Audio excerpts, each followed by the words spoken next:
I can't quite believe I'm saying this, but it's the 22nd and final episode of this season of Aim Down Sights. I'm very pleased to be rejoined by Luke, aka LT Zonda. How's it going, man? I'm pretty good, yourself?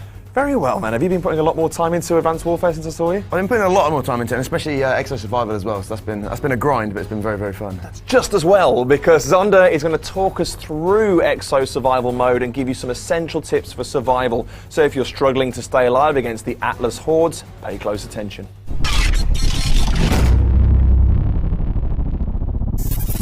So, Zonda, I've got to plead ignorance with Exo Survival. I've put hours and hours and hours and hours into multiplayer, but Exo Survival so far has evaded me. I just blame how good multiplayer is, basically. So, what are the fundamental differences in this mode? Apart from the fact, obviously, it's cooperative.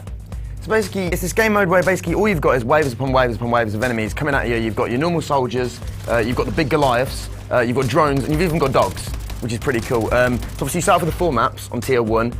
Once you then complete 50 rounds over the first tier, you unlock second tier of maps. You then have to complete 75 rounds on that tier to then unlock the third tier of maps. And then after you've completed 100 rounds on that tier, you then access the final map, which is Riot, which has a special in store. You have to survive 100 subsequent rounds, or is it just you have to have completed 100 rounds total? So that would be 100 rounds across each map. So you could even do 10 on 1 or etc. But as long as you've got 100 rounds completed in that tier, you then do that over the duration of the maps.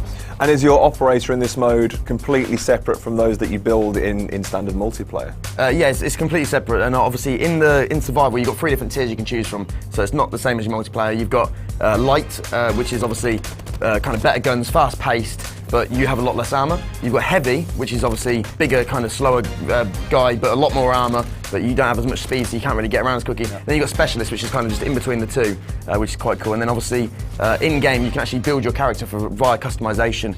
You have certain things like weapon proficiency and armor, which you can build up there.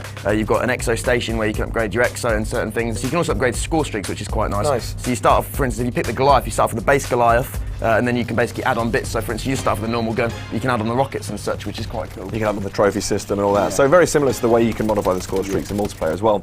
So of those classes that you can choose from, which one have you been favouring yourself? I'm really liking the heavy class. Although you don't have the as big a movement, you don't have the double jump, for instance. You still got one jump, but you can't move as fast, but it's a bit more sluggish and slow. But what you do start off with, you start off with the EM1 laser gun.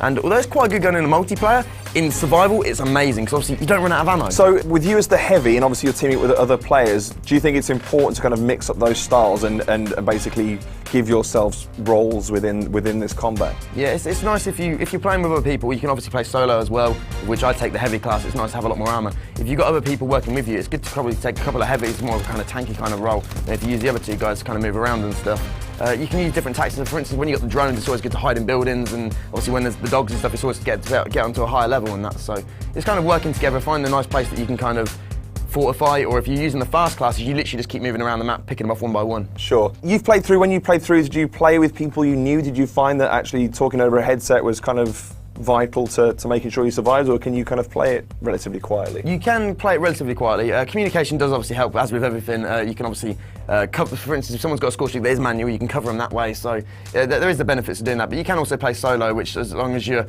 wary of your surroundings and what's going on, because it does get really, really chaotic at times, especially when you get up higher levels. Obviously, what's quite cool as well is the 2 achievements that you can unlock. First of all, you got the flip, which basically, after 25 rounds, you flip the map and it starts again. So you get like 1 squared, and then you carry on up again up until 25 rounds. So once you do that, you can flip the map once. So obviously you've got your first kind of enemies, then they get harder.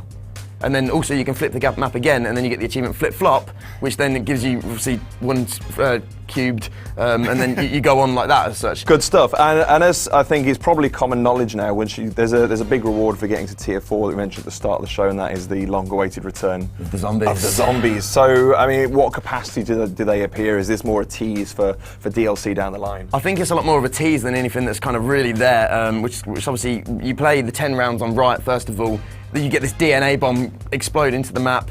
You kind of black out for a minute. It's all black screens. You're listening to someone over the radio, and then literally you get up. You're back to your kind of pistol. You're a bit unaware of what's going on. There's actually guns like laid around on the floor and stuff that you can pick up as well, which is quite cool. And then suddenly, like, you see the map's all kind of on fire, bits and bobs. And then obviously you see these zombies start running at you. So a few of them have got like exosuits and stuff. It gets all a little bit crazy. So after you kind of beat them, you have to get to like an evacuation point. Leads into this epic cutscene, and then that kind of leaves you there with a teaser. Fantastic. And you also unlock, I believe, a zombie exo? Yes, that's pretty cool. So basically, as you kind of work through it, you unlock parts, and then eventually, as you complete the whole thing, you unlock this exo zombie kind of person to wear online. So you can kind of show it online then that you've worked through the grind of Exo Survival, and you've unlocked that prestigious item. You've got like the exo with blood dripping down it. You've got like the zombie face. It looks amazing. I can't believe I've left this alone. This is ridiculous. Luke, thanks very much for that. I think a lot of our viewers find that super useful. Cheers. Right, now, let's go loud.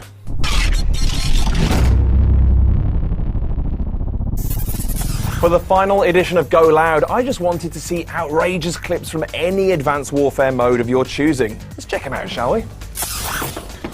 In third place, we have Indiana Winnie, who earns a 12-month Xbox Live Gold subscription for single-handedly capturing a hardpoint in serious style. Hardpoint is ours. Enemy UAV online.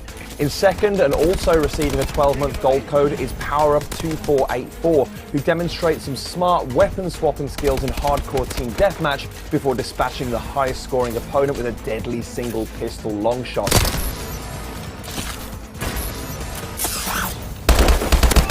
UAV above. But the winner of a limited edition Advanced Warfare Xbox One, Turtle Beach Ear Force Sentinel headset and 12-month Xbox Live Gold sub is Ashley French for this blink and you'll miss it mid-air melee clash. Dogfight medals are hard enough to earn as it is, so we were really impressed with this effort. UAV ready.